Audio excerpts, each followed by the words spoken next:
And President Trump personally took his law and order agenda to Kenosha, Wisconsin, where protests and violence erupted a week ago after the police shooting of Jacob Blake. And KCAL9's Chris Holmstrom is live in the newsroom with more on the president's controversial visit. Chris.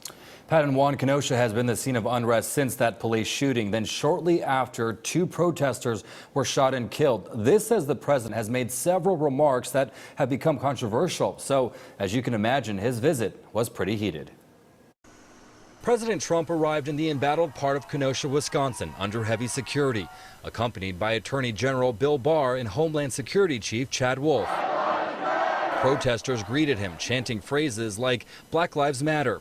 This comes more than a week after a white police officer shot Jacob Blake 7 times in the back. I'm here today. I feel so safe. And you went through hell just a few days ago. The president toured local businesses damaged by the protest.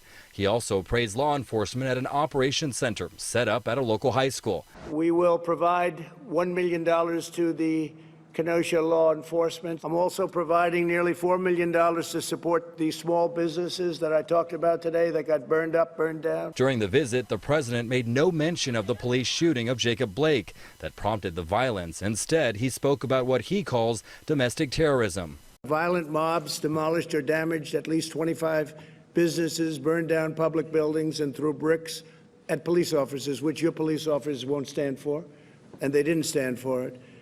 These are not acts of peaceful protest, but really domestic terror. My administration coordinated with the state and local authorities to very, very swiftly deploy the National Guard, surge federal law enforcement to Kenosha and stop the violence. And I strongly support the use of the National Guard in other cities. Blake's friends and family slammed the president's visit as a campaign stunt. The same reason he visited Portland. He is here to sow chaos and fear. Jacob Blake should have been the primary purpose and the primary focus. That is what's causing this country to be in an uproar.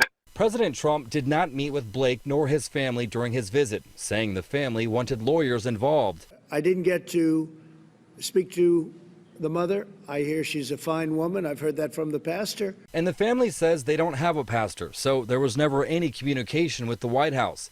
Also tonight, the president is under fire for comparing excessive force by police to golfers choking on the course.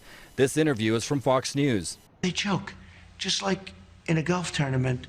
They miss a 3-foot. You're not comparing it to golf because, of course, that's what the media. I'm saying people choke. People panic. Choke. During that same interview, he also touted a strange and baseless claim that Joe Biden was being controlled by people in the streets. People that you've never heard of. People that are in the dark shadows, people that... What does that mean? That sounds like conspiracy theory, dark shadows. No, what is people that you haven't heard of. They're people that are on the streets. They're people that are controlling the streets. As for Biden, he is expected to announce a record campaign fundraising haul of over $300 million in the month of August. During a stop in Pittsburgh yesterday, he accused Trump of inciting violence rather than working to stop it. Fires are burning and we have a president who fans the flames rather than fighting the flames. But we must not burn. We have to build. And the Biden campaign issued a statement in response to the president's Kenosha trip. It said, quote, "What we saw from Donald Trump today in Wisconsin is no different from what we've seen from him all along. Self-centered divisiveness accompanied by zero solutions." Pat, we'll send it back to you. All right. Thank you for that.